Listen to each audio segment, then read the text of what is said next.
Welcome everybody back to the playbook. I am Lailend Duncan here with, Brody Carter.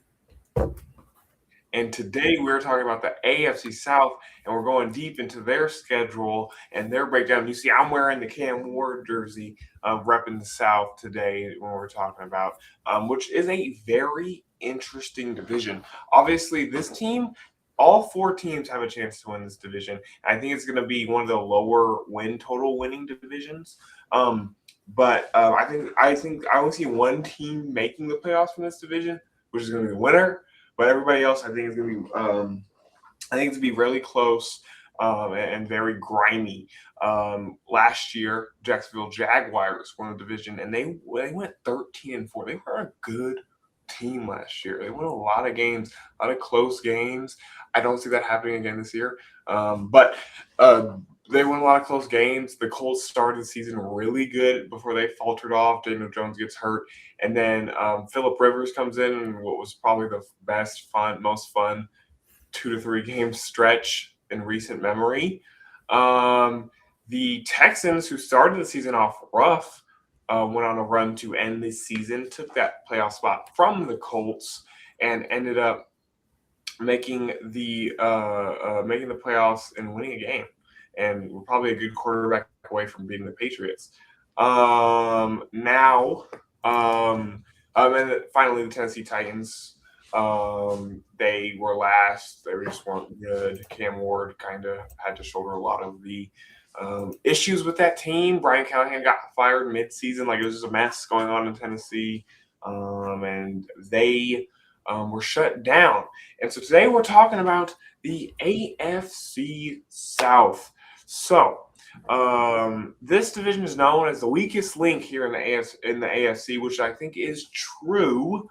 But I think that this is a very grimy division, and I just think that, like, it's always fun when these teams play each other, and I'm looking forward to seeing how this one goes. If you want to talk about your feelings on the AFC South.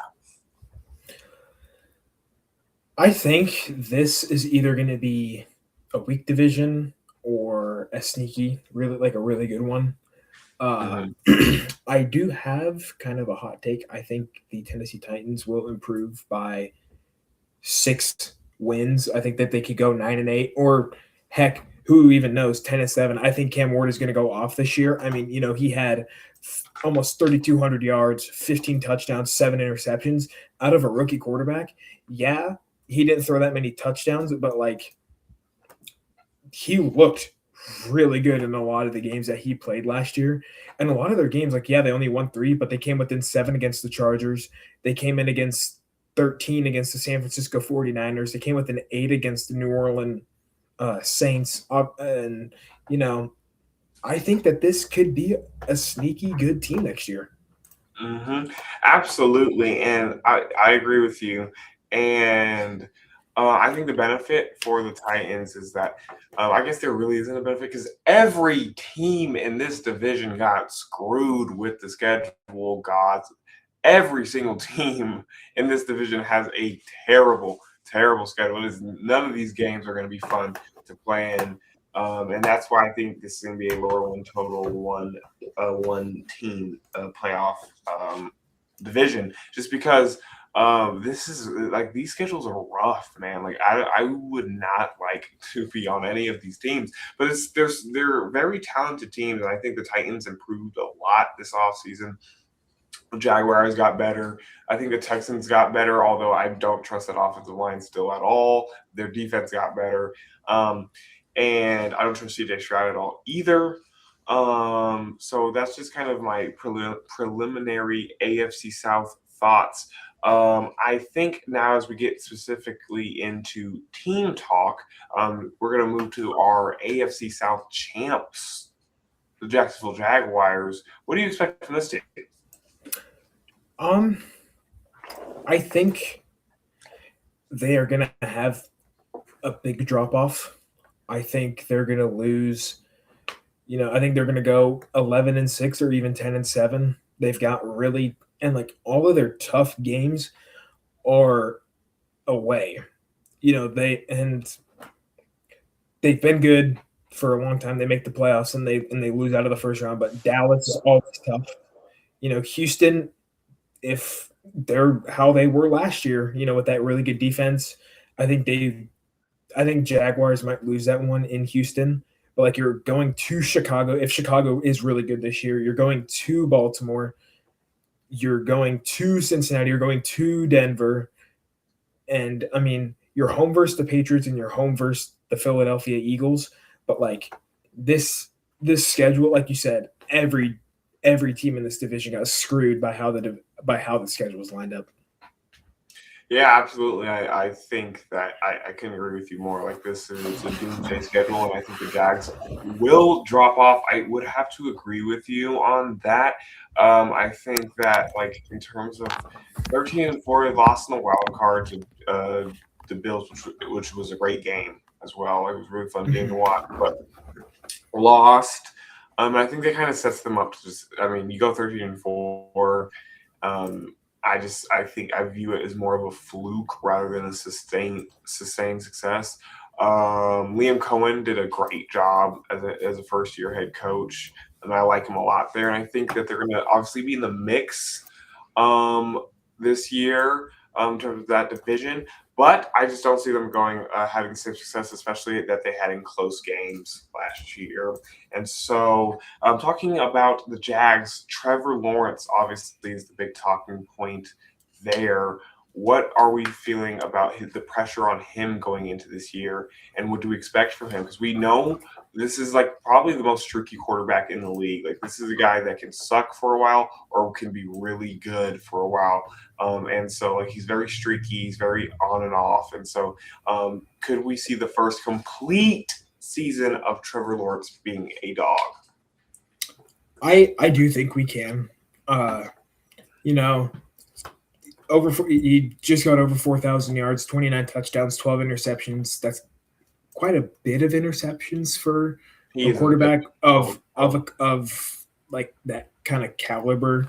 But I think from like last year, he really did kind of start to go off in the later part of the season. And I really do think pardon? I said what she's known for doing. Yeah. Kinda does that all the time. Yeah, and he like 256 versus the Cardinals, 229 versus the Titans, 244 versus the Colts, 330 against the Jets.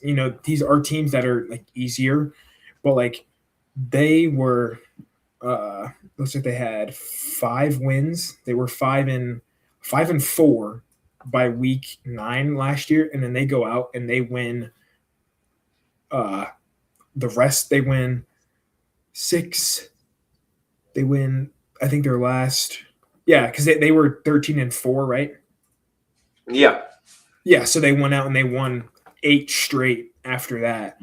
And I think now I really will say kind of that turning point last season was the Kansas City game when Kansas City came into, we kind of saw him, kind of come back, and that comeback was great by Trevor Lawrence. I really did like that. And then, they played Seattle, they played the Rams. Those teams are always really tough, but I kind of feel like they kind of had the Patriots kind of, ending out of the season. Like they had such a good end, like they had an easy schedule to end their season. Like their only really tough opponent was the Broncos, and they ended up beating them by 14.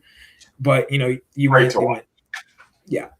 went Vegas, Houston, Chargers, and then they went Arizona, Tennessee, Indianapolis, Jets, Denver, Indianapolis, and then Tennessee again. So they kind of had an easier end to the season last year and like a rough start to their season. But I really do think it is, if Trevor Lawrence can ball out with this tough of a schedule, I think you could start arguing probably top 10 quarterback in the NFL.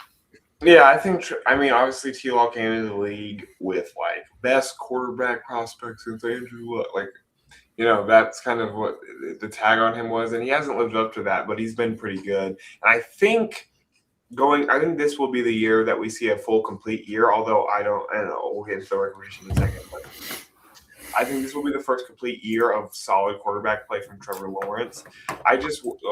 The big worry for me is their defense. I think that Buffalo game showed a lot. They were not able to sustain stops on Josh Allen, and they didn't really get better. To be honest, I love Josh Hines Allen. I think he's going to be very good. Obviously, he usually is. I think Trayvon Walker stepped up big time last year, and he was hurt going into the later games of the season, and so that's a big thing. But the linebacking core to me is very mediocre. Aluakon's cool, but he's getting old, and Devin Lloyd is gone. So Devin Lloyd was a stud. So that's a big question mark for me. Greg Newsome in the secondary I like a lot. And so there are some worries. And then also that we didn't touch on, Brian Thomas Jr., potentially a trade candidate, had a massive fall off last year after a great rookie year. And then they trade for Jacoby Myers, which kind of makes you and then they extended Jacoby Myers. So it makes you kind of step back and consider hey, is Brian Thomas Jr. the guy? I don't think they'll trade him this early into his career. It's kind of like Marvin Harrison Jr., where it's this is their second year. That was their second year. They're going into their third year. I think if they do get traded, it'll be year 4 ish. So I think they keep him throughout the year. But that is another storyline. But overall, for the Jacksonville Jaguars, the defending champs, I have them falling 5 games. 8-9 is my record prediction for the Jacksonville Jaguars. I just think that they have a tough schedule, and I think they'll win some of these games, but I think they're going to lose some of these games too. And it's going to be an 8-9 season, not one where it's like this team sucks. It's just kind of the way the cards fall. I have them 8-9 this year. If you want to get into your record prediction, I do want to say the Jaguars also lost Travis Etienne as well. Correct. Great running back. He was really good last year. I'm going to say I'm actually going to flip your record, and I'm going to say they go 9-8. I think they kind of lose a game within week 11 to week 18 that could just go either way. I have them losing in New York and when they play the Giants. I think that team is going to be outstanding this year, especially with John Harbaugh. I think the Giants are going to be really good, and we'll get to the Giants, in a future video. But I have them going 9-8, and I actually have them placing second in the division. Okay, and I can't argue with that. I can't say that that's crazy. That's not where the cards fall for me. Yeah, good team, and I think that's where we stand there. And now we're going into the Houston Texans. Second in the division last year, really struggled to start the year before they bounced all the way back. Great defense. We can talk all day about Will Anderson. Just what a stud. He got the highest paid non-quarterback contract in the history of the National Football League. So you got a total stud there. This defense is ridiculously loaded with talent, up and down. Petrie, Derek Stingley, just not a team you want to play. Al Shazier in the middle, really good team. But and then offensively, Nico Collins, stud. Joe Mixon should be back this year, which should rejuvenate the run game, and obviously Woody Marks is back too. So that's another a good spot. The offensive line's always been a question for them. They've never had a good offensive line. And so that's going to be rough. And then if you take a look at this schedule of doom and despair for them, they open the season at Buffalo, or against Buffalo, excuse me, rough. Then they follow that up with a game against the Bengals. They have Dallas. They have obviously play Jacksonville twice. They have the Chargers down the line, the Commanders, the Steelers, the Eagles, Packers to end the season. This is just a rough schedule to me. And so not messing with it at all. And I think they're going to be. I don't trust CJ Stroud at all. I think he's lost all of his confidence. I think he is not as good as we thought he was.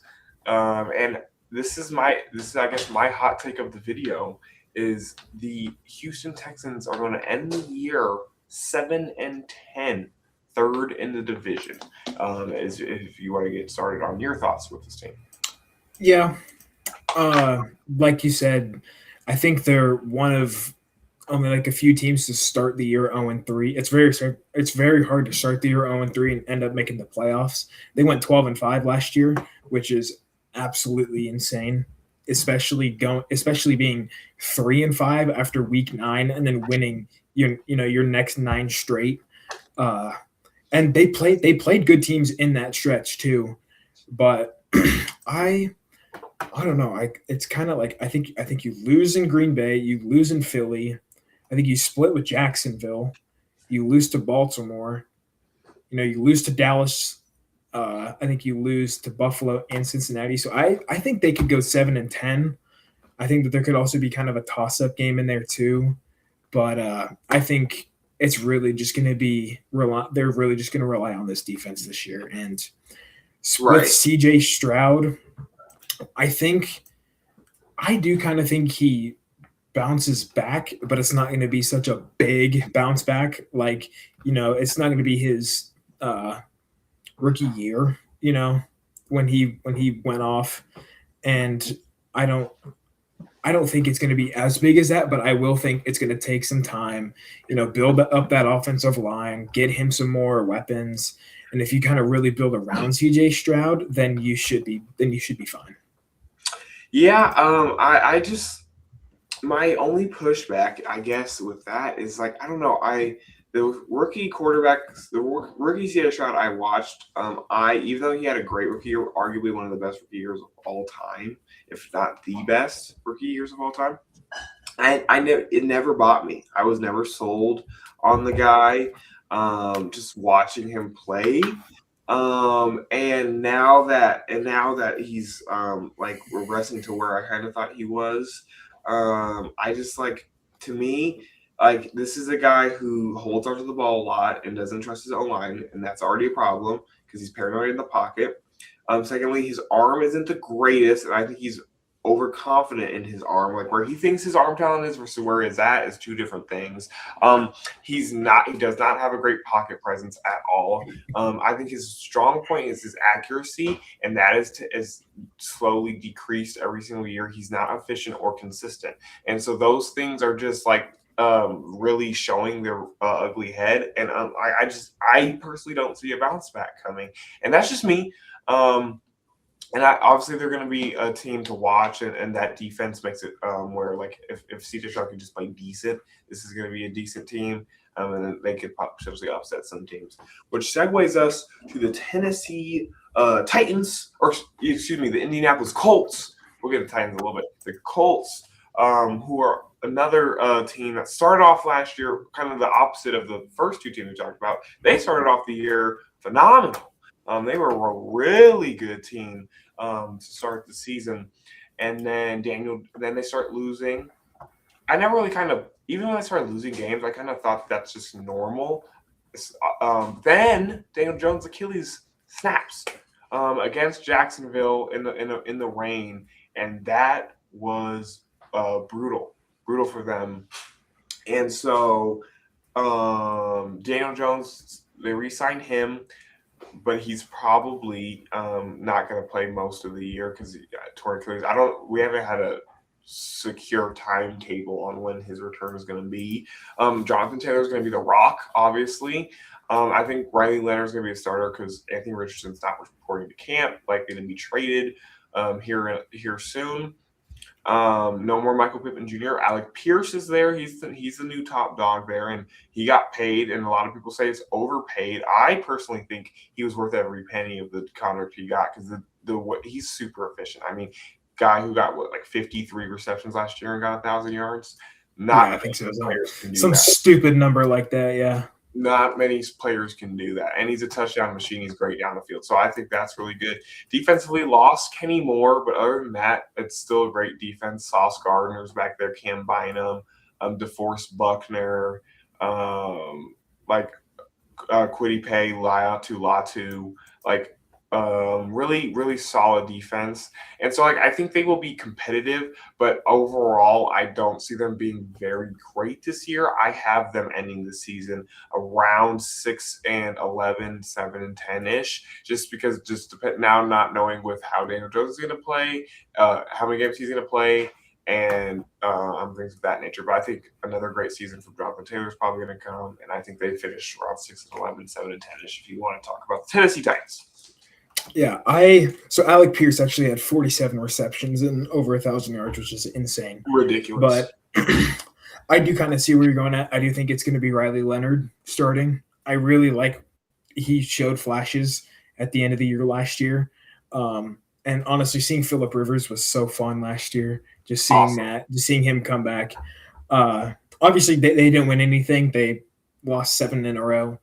And, yeah, I mean, they do have such – like this division got so screwed with each schedule. I have them going either 8-9 or 7-10. I don't think they're not going above 500. They're going to be below 500. But you never know if Riley Leonard balls out and they do really good and Jonathan Taylor has, 15, 16, 1,700 yards. I think they could go over 500, but they're not going to be a playoff team. Yeah, I agree. I think Riley Leonard, this is a guy that he balled out in that last game against the Texans, which kind of secured, I think, his spot as QB2, and then moving on from Big Tony. Obviously, they're maintaining we don't want to trade Anthony Richardson, but like I just don't see him saying he doesn't want to be there. I don't see him staying there long term. And I like Riley Leonard as a backup quarterback, and you never know, like potential starter, obviously, because he's going to definitely start the season, and then that makes you want, like, how does Daniel Jones come back from? Because Daniel Jones is a mobile quarterback. Obviously, played great in the pocket last year, which nobody expected, but interesting to see there. But I think we agree that this team isn't going to be as great, which segues us to the Tennessee Titans, who are my surprise of the league, my dark horse candidate, my AFC South division champs. To me, the Tennessee Titans are going to shock everybody, and they're going to win the division. I think it's going to be close. I mean, 10-7, 9-8, somewhere in between there. But I think this team is where it's at. I think Cam Ward is a stud. I think he's just like this dude. I mean, just check out his highlights. Like, I know highlights aren't a great thing to determine how good a player is because, like, it's your best plays. But this dude's highlights are ridiculous. He has got a rocket of an arm. And last year, with the weapons around him and the things he produced, I'm pretty satisfied with that. Got Tony Pollard, got Cornell Tate in the draft. The defense got better. I think this team is going to shock everybody, and they're going to go 10-7 or 9-8ish, and they're going to win the division. And I think that's just I think this team is going to be good. Like I just think this team is going to be competitive, and this is really kind of banking on a Cam Ward breakout season. But that's what I see coming. If you want to push on the Tennessee Titans. Yeah, I agree. I think they're going to go 9-8 or 10-7. I think they are going to be a very sneaky good team next year. I can't wait to see the future of Cam Ward. There's obviously, he went to Incarnate Word, 0-star recruit, and then he goes to Miami and balls out and is the number 1 pick in the NFL. I absolutely love his story. I love what they did around him. Wan'Dale Robinson, Tony Pollard. They have Alec Aomanor. They have what's his name? Yeah, Shimmery DK. Cornell Tate is there too. I really like the weapons that they gave him, and I think Robert Saleh as that head coach there. Yeah.